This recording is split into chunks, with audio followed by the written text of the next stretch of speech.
মহাগ্রন্থ আল কোরআন। সেই আল কোরআনকে আমরা এই রোজার মাসে শিক্ষা নেব, সেই আল কোরআনের কাছে আমরা ফিরে আসবো এবং এই আল কোরআনকে আমরা উচ্চকিত করার জন্য চেষ্টা করব। সমাজ ব্যবস্থা জীবনের প্রত্যেকটি স্তরে যেন আমরা ব্যক্তিগতভাবে কোরআনের আইন মেনে চলতে পারি এবং এই সমাজকে সেদিকে আমরা ডাইভার্ট করতে পারি। আল্লাহ আমাদেরকে তৌফিক দান করুন। প্রিয় ভাইরা, বাংলাদেশ শ্রমিক কল্যাণ ফেডারেশন, বাংলাদেশ জামাত ইসলামী জমিনে চেষ্টা করছে সেই দিনকে, সেই আল কোরআনকে প্রতিষ্ঠা করার জন্য। আমরা প্রত্যেকের জায়গা থেকে চ্যালেঞ্জ দিতে হবে, কোনোভাবেই আর কোন সন্ত্রাসকে এই জমিনে স্থান দেওয়া যাবে না ইনশাআল্লাহ।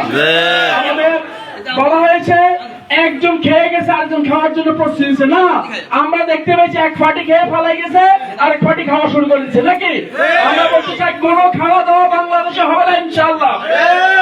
প্রত্যেক জায়গা থেকে হাতে হাত কাঁধে কাঁধ রেখে সন্ত্রাস চাঁদাবাজকে রুখে দিতে হবে ইনশাআল্লাহ। প্রত্যেকটি ঘরে ঘরে নারায়ে তাকবীর আল্লাহু আকবারের স্লোগান দিয়ে ইনকিলাব জিন্দাবাদ আগামী দিনের স্লোগান হবে ইনশাআল্লাহ। বাংলাদেশের প্রত্যেকটি গ্রাম অঞ্চল থেকে প্রত্যেকটি পাড়া মহল্লা থেকে স্লোগান উঠবে, আগামী দিনের সমাজ রাষ্ট্র হবে কোরআনের সমাজ ইনশাআল্লাহ।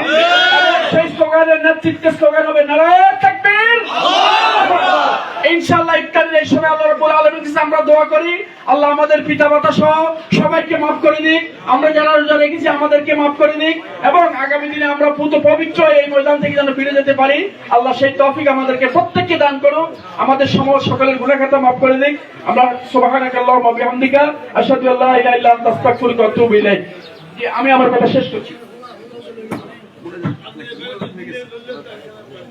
ইফতার সময় দিয়ে ইফতার তো ভাই